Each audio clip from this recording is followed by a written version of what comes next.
Bienvenidos a esta exploración de la Ayurveda. Es un sistema de salud con, bueno, una historia increíblemente larga, ¿verdad? Miles de años en el subcontinente indio. Exacto. Y sigue muy vivo hoy, sobre todo en India y Nepal.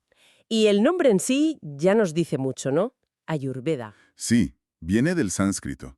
Ayus, que es vida, longevidad, y Veda, que es conocimiento. O sea, el conocimiento de la vida y la longevidad. Casi nada. Pues hoy vamos a intentar desentrañar un poco qué es, basándonos en fuentes que cubren su historia, sus principios, cómo funciona en la práctica y, bueno, también su situación actual. Eso es. Queremos entender los conceptos clave, de dónde viene, qué relevancia tiene hoy, y también las partes más complejas o debatidas. No es solo una mirada superficial. No, no, para nada. Es ver esa tradición milenaria con ojos del siglo XXI, digamos. Exactamente. Entender también las tensiones. Si te parece, empezamos por las raíces. Nos vamos a India hace, más de 2000 años. Y no es algo que se haya quedado congelado en el tiempo, ¿eh? Ha ido evolucionando. Claro. Y hay textos fundamentales, ¿no? Se oye hablar mucho del Charaka Samhita, el Sushruta Samhita. Esos son los grandes clásicos, sí. Aunque, a ver, fecharlos con exactitud es un lío. Son textos que se han ido compilando, revisando. Ya. El consenso académico ahora mismo los sitúa más o menos en su forma final entre los siglos segundo y quinto de nuestra era.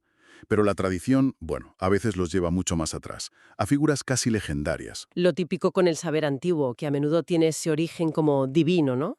Que pasa de dioses como Dhanvantari a sabios y luego a los médicos humanos. Sí, es una forma de darle legitimidad, de enraizarlo. Formalmente se le considera un Nupaveda, o sea, un Veda secundario. Algunas escuelas incluso lo llaman el quinto Veda. ¡Anda! Y lo interesante es que no se quedó solo allí, viajó. Hay traducciones antiguas al chino, al árabe, al persa. Influyó en médicos importantes fuera de India, como Al-Razi. ¡Ostras! O sea que tuvo bastante difusión. Sí, sí. Y llegó hasta Europa. Leí algo sobre eso. Lo de la rinoplastia me pareció alucinante. Una técnica que estaban en textos ayurvédicos antiguos. Sí, que cirujanos británicos vieron en la India colonial y que, de alguna manera, acabó influyendo en la cirugía plástica moderna en Europa. Es un ejemplo curioso de cómo viajan las ideas. Increíble. Pero bueno, vayamos al meollo. ¿Cuál es la idea central de la Ayurveda sobre la salud y la enfermedad? ¿De qué va todo esto? Pues la clave es el equilibrio. El equilibrio. Exacto. Samyatva, dicen en sánscrito. Eso es la salud. Y el desequilibrio, Vishamadva, pues es la causa de la enfermedad. Y este equilibrio se entiende sobre todo a través de los famosos tres doshas. Ajá, los doshas.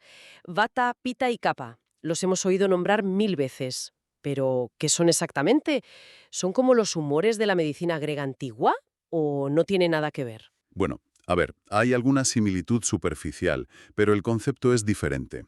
Se describen más bien como, digamos, principios bioenergéticos, fuerzas que gobiernan el cuerpo y la mente. Vale. Vata, que se asocia con aire y éter, rige todo lo que es movimiento, la respiración, el sistema nervioso. Pitta, ligado al fuego y al agua, se encarga del metabolismo, la digestión, la temperatura corporal. Y Kapha, que es tierra y agua, da estructura, lubricación, estabilidad. Entiendo. Y la idea es que cada uno de nosotros tiene una combinación única de estos tres al nacer, ¿no? Eso que llaman la prakriti. Justo. Tu Prakriti es como tu constitución base, tu plano personal. Y conocerla, según el Ayurveda, te ayuda a entender tus tendencias, tanto físicas como mentales. Y también a qué enfermedades podría ser más propenso. Exacto. Si uno de tus doshas predominantes se desequilibra, se agrava, pues podrías tender a ciertos problemas. Por ejemplo, alguien muy vata, si se desequilibra, podría tender más a la ansiedad o a tener la piel seca, cosas así. Entonces, la enfermedad sería básicamente un desequilibrio de tu prakriti particular. En gran medida sí.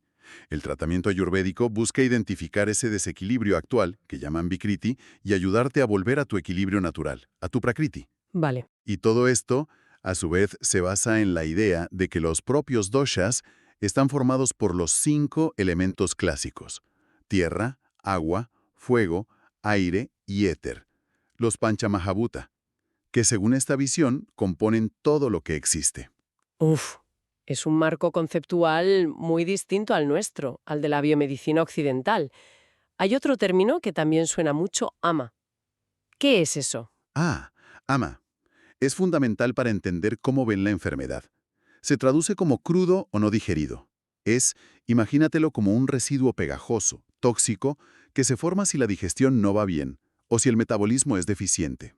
Vale. Según el Ayurveda, este ama se puede acumular en los canales del cuerpo, los srotas, y ser la causa de muchísimas enfermedades. Suena un poco a la idea de toxinas que se oye a veces en otros contextos, pero aquí parece algo más central, ¿no? Dentro del sistema. Sí, es una pieza clave en su visión de la patología. No tiene un equivalente directo en la fisiología occidental, aunque bueno, podríamos buscar paralelismos conceptuales con desechos metabólicos o inflamación crónica, quizás. Entiendo. Luego hay más conceptos, claro. Los 7 tejidos o datus, los productos de desecho o malas, las 20 cualidades o gunas que usan para describir todo. Pero el eje siempre es ese juego de equilibrio de los doshas y cómo le afecta la dieta, el estilo de vida, el entorno. Vale.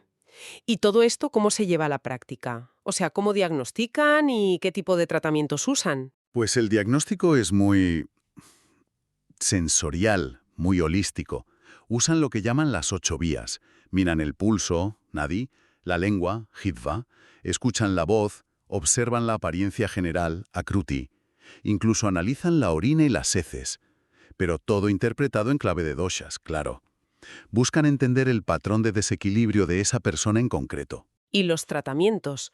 Me imagino que las hierbas juegan un papel importante. Importantísimo. Se calcula que el 90% de los remedios son a base de plantas. Y no suelen ser plantas solas, sino fórmulas complejas, que combinan varias.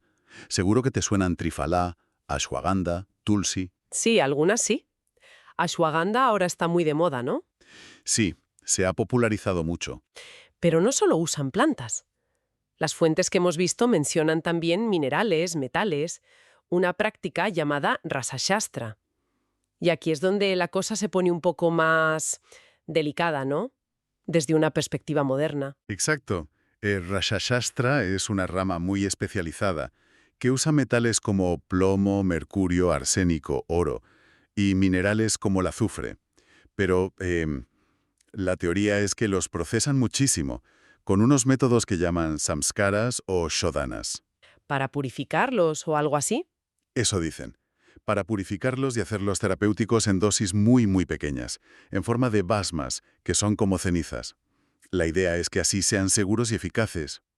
Claro, pero aquí es donde la ciencia moderna ha encontrado problemas. Hemos visto estudios que detectan niveles tóxicos de estos metales en algunos productos ayurvédicos. Sí, y este es un punto crítico, la verdad.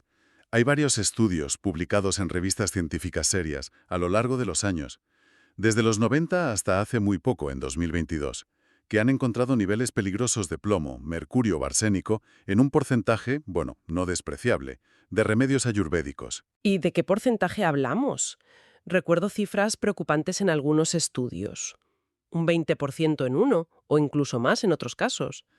Las cifras bailan un poco entre estudios, pero sí, consistentemente muestran que una parte de estos productos, sobre todo los que llevan metales, los rasaushadi, pueden estar contaminados o tener niveles por encima de lo seguro. Uf, Los defensores de la Ayurveda tradicional argumentan que esto pasa por malas prácticas de fabricación, o porque no se siguen los procesos de purificación como se debería, que un basma bien hecho es seguro. ya.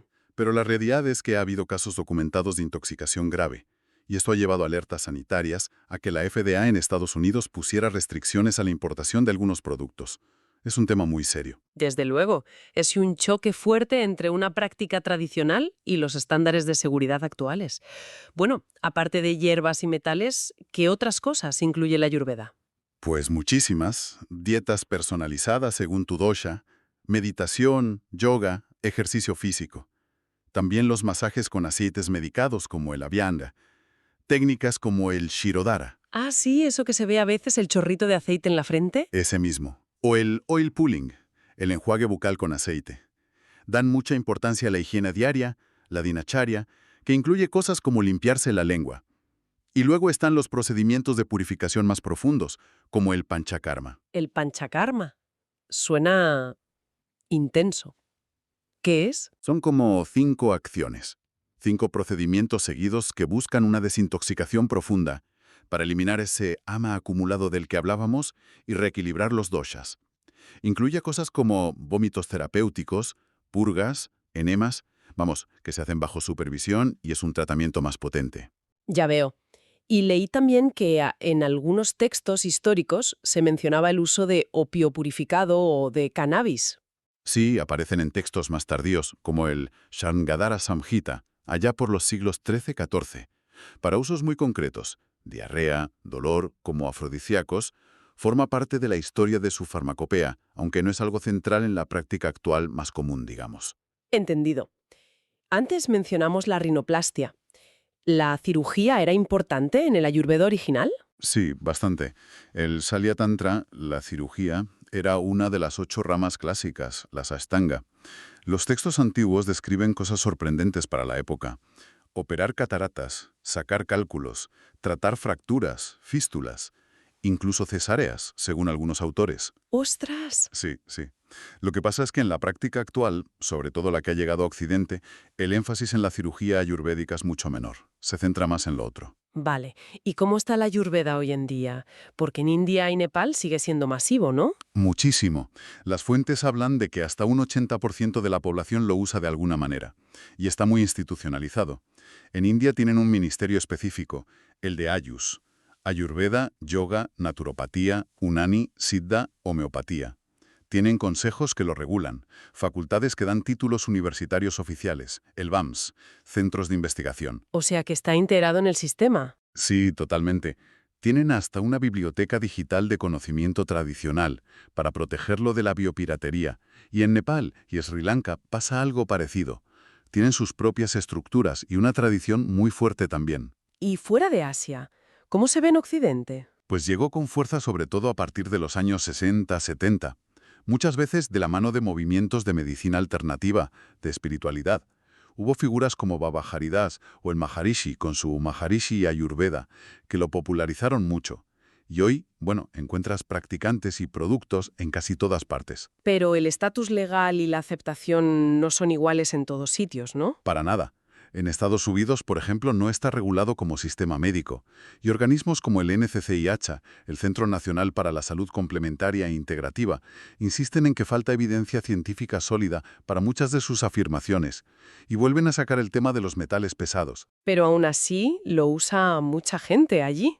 Sí, calculan que unos cientos de miles de personas. En Europa, pues depende del país. Suiza, por ejemplo, creó un diploma federal en 2015, pero en otros sitios está menos regulado. Y esto nos lleva de nuevo a las controversias. Claro, algunas fuentes, incluso organizaciones críticas dentro de la propia India, lo califican de pseudocientífico. Sí, esa es una crítica que existe y está documentada. ¿Y en qué se basan para decir eso? Pues principalmente en que los conceptos clave, como los doshas o el ama, no parten de principios biológicos o químicos que se puedan demostrar científicamente. No son fácilmente, bueno, falsables, como se dice en ciencia.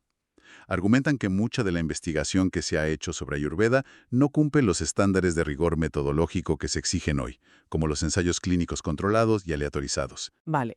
Es importante señalar que esta es una perspectiva crítica que existe, no una verdad absoluta. Claro, es una de las visiones documentadas sobre el tema. Y te dice la evidencia científica sobre si los tratamientos funcionan o no. Pues es un panorama complicado y, en general, según los estándares de la medicina basada en la evidencia, la investigación de alta calidad es limitada. Para muchas cosas simplemente no hay estudios suficientemente buenos que demuestren que funcione mejor que un placebo. Por ejemplo, Por ejemplo, para el cáncer.